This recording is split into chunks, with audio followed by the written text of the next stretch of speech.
Kemudian Bapak Ridwan RK ini statusnya apa?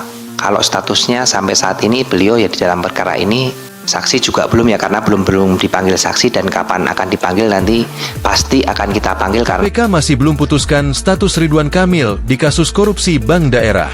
Komisi Pemberantasan Korupsi, KPK, belum menentukan status mantan Gubernur Jawa Barat, Jabar, Ridwan Kamil dalam kasus korupsi pengadaan iklan PT Bank Pembangunan Daerah Jawa Barat dan Banten, TBK atau Bank Daerah. Bapak RK, Ridwan Kamil, ini statusnya apa?